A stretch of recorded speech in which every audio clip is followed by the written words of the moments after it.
दोस्तों आज आप इस वीडियो में जानेंगे सोवियत संघ का विघटन का कारण व सोवियत संघ के विघटन के परिणाम व इससे जुड़ी कुछ अन्य महत्वपूर्ण तथ्यों के लिए वीडियो को आप अंत तक जरूर देखें।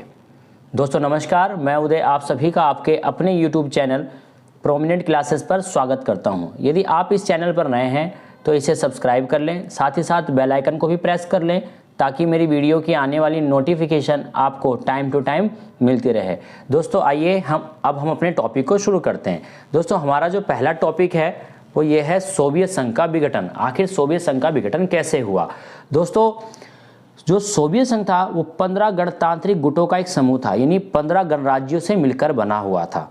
दोस्तों एक ऐसा देश जो 1917 में रूस की साम्यवादी क्रांति से जन्मा, जिसके अंदर कम से कम 100 राष्ट्रीयताओं के लोग रहते थे।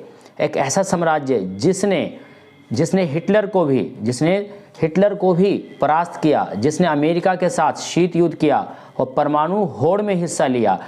आखिर वो साम्राज्य जिसने अंतरिक्ष में पहला उपग्रह भेजा और पहला आदमी भी, आखिर इतने बड़े साम्राज्य का विघटन हुआ कैसे? ये बात हमें सोचने के लिए मजबूर करती है और ये जानने के लिए प्रेरित करती है आखिर सोवियत संघ का विघटन का क्या कारण था। तो दोस्तों आइए अब इसी का हम समझने का आगे प्रयास।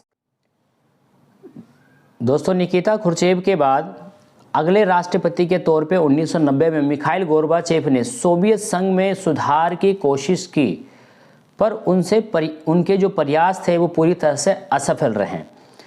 दोस्तों मिखाइल गोर्बाचेव ने क्या किया था? पूरे देश को एक नई रूपरेखा तैयार करने की कोशिश करी, परंतु वो उसमें असफल रहे। इसकी वजह ये थी कि कुछ लोग जो थे वो सुधार चाहते थे सोवियत संघ में। उनके लिए मिखाइल गोर्बाचेव सुधार कर भी रहे थे, मगर उन लोगों का मानना था कि सोवियत संघ जो सुधार कर रहे हैं वो धीरे धीरे कर रहे हैं, इसलिए ये लोग जो थे वो मिखाइल गोर्बाचेव के एक तरीके से विरोधी बन गए। इसके साथ ही साथ दूसरे वो लोग जो इन सुधारों का विरोध पहले से ही कर रहे थे, वो तो इनका विरोध कर ही रहे थे, यानी कि जो इनके सपोर्टर हैं वो भी इनकी विरोध कर रहे हैं, जिसकी वजह ये थी कि वो ये कह रहे हैं कि आप जो सुधार कर रहे हैं वो धीरे धीरे कर रहे हैं।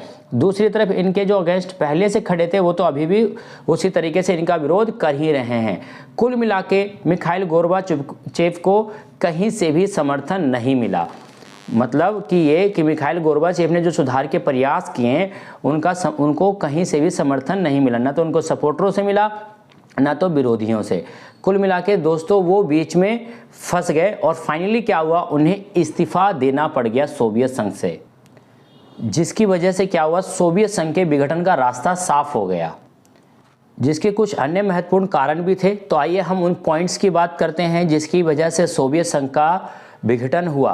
दोस्तों जिसके अंदर सबसे पहला कारण जो था वो नौकरशाही शिकंजा, यानी कि पूरे देश में केंद्रीकृत व्यवस्था वहां पर लागू कर दी गई थी, जिसके अंतर्गत क्या हुआ था दोस्तों कि आपको हर चीज के लिए कागज व स्टैम्प पेपर और पहचान की एक प्रक्रिया से गुजरना पड़ेगा, जिससे कि वहां के जो लोग थे वो पूरी तरह से क्या परेशान हो रहे थे। दोस्तों दूसरा जो कारण था सबसे बड़ा वो ये था कि हथियारों के निर्माण में अत्यधिक खर्चा, यानी कि इनसे पहले जो राष्ट्रपति आए थे उन्होंने क्या किया था कि अपनी सेना को मजबूत बनाने के लिए उन्होंने अपने हथियारों पर ज़्यादातर खर्च उन्होंने किया, यानी अत्यधिक खर्च किया, जिसकी वजह से वो अपने देश की मुख्य समस्याओं पर ध्यान आकर्षित नहीं कर पाए। दोस्तों जिसकी वजह से क्या हुआ, सोवियत संघ का विघटन का एक कारण बना। दोस्तों तीसरा पॉइंट इसमें यह है कि अर्थव्यवस्था का रुक जाना, यानी कि वहाँ की जो अर्थव्यवस्था थी पूरी तरह से क्या हो गई थी, ठप पड़ गई थी, रुक गई थी।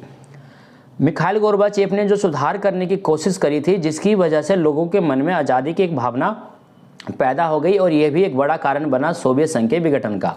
दोस्तों पांचवा जो अहम पॉइंट है वो था मिखाइल गोर्बाचेव के सुधार। मिखाइल गोर्बाचेव के द्वारा पेरेस्ट्रोइका और ग्लासनोस्त नाम के 2 महत्वपूर्ण सुधार किए, जिसकी वजह से सोवियत संघ का विघटन का कारण बना। दोस्तों ऐसा माना जाता है कि अगर मिखाइल गोर्बाचेव ये आर्थिक और राजनीतिक सुधार नहीं करते तो शायद सोवियत संघ का विघटन नहीं होता। सोवियत संघ आज भी एज इट इज वैसे का वैसा ही होता जैसे पहले था। दोस्तों अब हम बात करते हैं आखिर सोवियत संघ के विघटन का क्या परिणाम रहा, यानी कि जब सोवियत संघ टूट गया तो उसके बाद क्या चेंजेस आए। तो दोस्तों आइए अब हम समझते हैं सोवियत संघ के विघटन के परिणाम।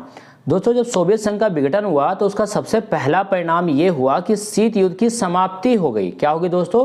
समाप्ति हो गई, यानी कि जो अमेरिका और सोवियत संघ में शीत युद्ध चलता आ रहा था उस शीत युद्ध की समाप्ति हो गई।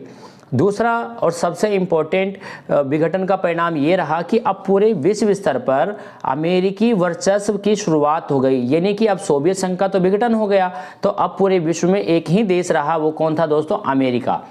तीसरा इसका जो परिणाम था सोवियत संघ का अंत, यानी कि अब सोवियत संघ देश नहीं रहा और उस देश, क्योंकि हम जानते हैं सोवियत संघ 15 गणराज्यों से मिलकर बना था, तो वो सारे के सारे जो देश थे वो सोवियत संघ से अलग होकर एक खुद का इन्होंने राष्ट्र बना लिया। दोस्तों पांचवा कारण ये था, पांचवा परिणाम ये हुआ कि रूस जो था सोवियत संघ का उत्तराधिकारी बना। अब जो भी सोवियत संघ के साथ पहले संधियां हुई थी, अब वो सारी संधियां किसको निभानी थी दोस्तों? वो सारी के सारी संधियां अब रूस को निभाना था दोस्तों। तो ये था सोवियत संघ के विघटन के कारण व सोवियत संघ के विघटन के परिणाम। दोस्तों अगर आपको वीडियो अच्छी लगी हो तो इसे सब्सक्राइब करें। Thank you for watching this video.